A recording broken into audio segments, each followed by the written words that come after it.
Renungan GKI Anugerah Jumat 3 September 2021. Tertulis, mari kita berdoa. Tuhan, kami percaya bahwa firman-Mu berkuasa untuk menjaga kami agar tidak jatuh ke dalam pencobaan. Mampukan kami untuk mengerti dan mentaati firman-Mu setiap hari. Amin. Firman Tuhan didasarkan dari Matius 4 ayat 1 hingga ke-11 dengan ayat mas, dan terimalah ketopong keselamatan dan pedang roh, yaitu firman Allah. Efesus 6 ayat 17. Apa tujuan iblis mencobai Tuhan Yesus? Pendalaman. Dalam masa 4 tahun pertama pemerintahan Presiden Jokowi, pemerintah membangun 7 pos lintas dan daerah perbatasan antara Indonesia dan negara tetangga.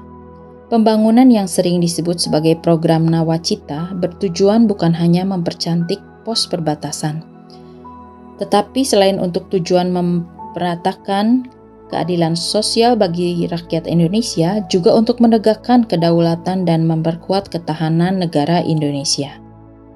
Tindakan ini diambil berdasarkan evaluasi tentang kerapuhan pertahanan di beberapa perbatasan yang sangat mudah untuk dimanfaatkan musuh untuk masuk dan menyerang. Iblis adalah musuh yang sangat jeli, mengenali dan menyerang kita dengan pencobaannya melalui titik-titik kerapuhan pribadi kita. Dalam peristiwa pencobaan ini, Yesus diperhadapkan untuk berkonfrontasi dengan iblis, dan Yesus menang sejak awal hingga akhir pelayanannya. Sekalipun si jahat terus-menerus mencari kesempatan untuk mencobai dan menjatuhkannya di sepanjang perjalanannya. Bahkan hingga di atas kayu salib seperti yang dinyatakan juga oleh Tuhan Yesus. Kamu telah bersama-sama dengan aku selama pencobaan.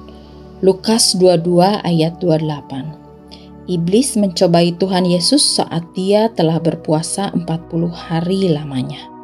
Dari peristiwa ini kita bukan hanya dapat melihat pola dasar dari sebuah pencobaan, namun kita juga melihat Yesus menunjukkan bahwa sekalipun Adam dan Hawa gagal total di Eden, namun sebagai anak Allah, kita bisa menang atas pencobaan, dan Yesus membuktikannya sekaligus menjadi teladan bagi setiap kita.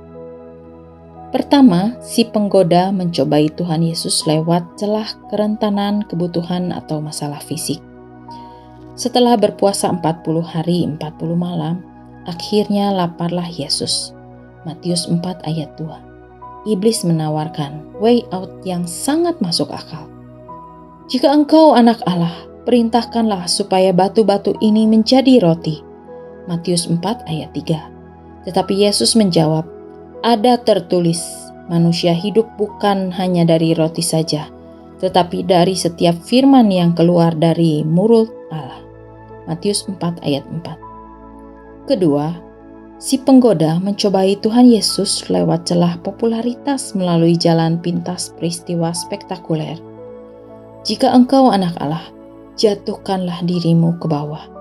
Sebab ada tertulis mengenai engkau, ia akan memerintahkan malaikat-malaikatnya, dan mereka akan menatang engkau di atas tangannya, supaya kakimu jangan terantuk kepada batu.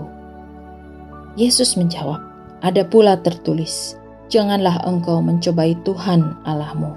Matius 4 ayat 6-7. Ketiga, si penggoda mencobai Tuhan Yesus lewat celah kuasa, melalui jalan mudah kompromi.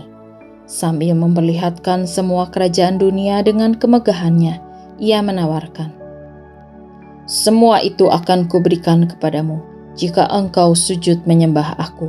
Matius 4 ayat 9. Tetapi Yesus berkata, enyahlah iblis, sebab ada tertulis, engkau harus menyembah Tuhan Allahmu, dan hanya kepada Dia sajalah engkau berbakti. Matius 4 ayat 10. Hawa mendengarkan si penggoda dan memberi kesempatan kepadanya untuk menanam benih keraguan akan perkataan Allah, sehingga ia terbujuk dan jatuh. Namun Tuhan Yesus menolak untuk dibujuk si jahat. Ia menolak untuk mengalihkan matanya dari Bapa kepada dirinya sendiri, kepada keadaan ataupun pengalamannya. Yesus menunjukkan fokus tunggal kepercayaannya kepada Allah. God Center, dan tidak membiarkan kelaparan, kebutuhan, ataupun ambisi pribadi membuatnya menjadi self-centered. Yesus mengandalkan kekuatan Allah melalui firman-Nya. Dia tidak membiarkan satu pun firman Tuhan gugur dari hidupnya. Inilah rahasia kemenangan yang Tuhan berikan kepada setiap kita.